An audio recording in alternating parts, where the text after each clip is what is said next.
This new power, which has proved itself to be such a terrifying weapon of destruction, is harnessed for the first time for the common good of our community.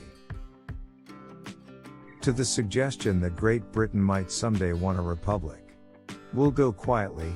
These wretched babies don't come until they are ready. Families, friends and communities often find a source of courage rising up from within. Indeed, sadly, it seems that it is tragedy that often draws out the most and the best from the human spirit. In the words of one of my more sympathetic correspondents, it has turned out to be an annus horribilis. For me, heaven is likely to be a bit of a come down. Think what we would have missed if we had never used a mobile phone or surfed the net. Or, to be honest, listened to other people talking about surfing the net. I believe that there is a great fear in our generation of being labeled as priggish. What were once only hopes for the future have now come to pass. It has perhaps always been the case that the waging of peace is the hardest form of leadership of all. They are not royal. They just happen to have me as their aunt. True patriotism doesn't exclude an understanding of the patriotism of others. It's all to do with the training. You can do a lot if you're properly trained. They are not royal. They just happen to have me as their aunt. Cowards falter. But danger is often overcome by those who nobly dare. Work is the rent you pay for the room you occupy on earth. It has been women who have breathed gentleness and care into the hard progress of humankind. It has turned out to be an annus horribilis. We all need to get the balance right between action and reflection.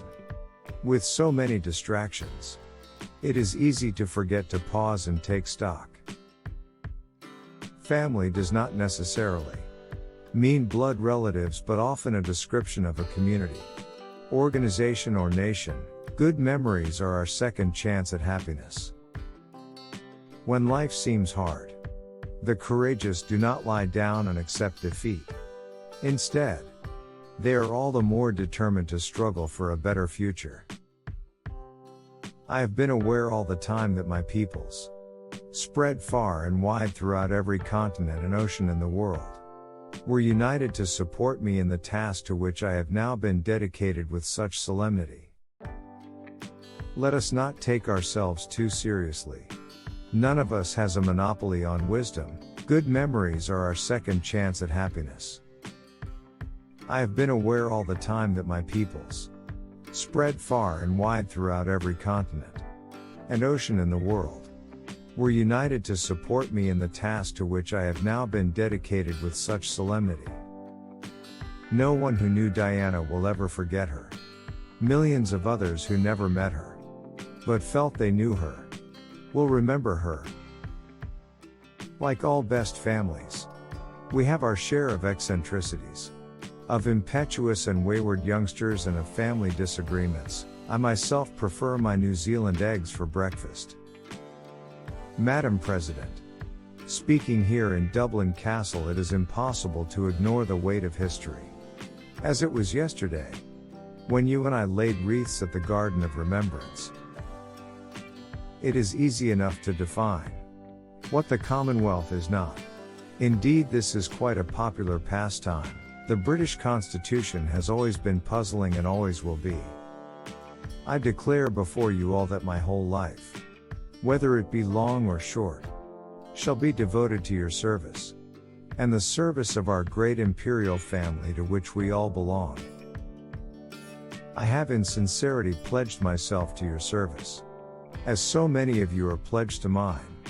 Throughout all my life and with all my heart, I shall strive to be worthy of your trust.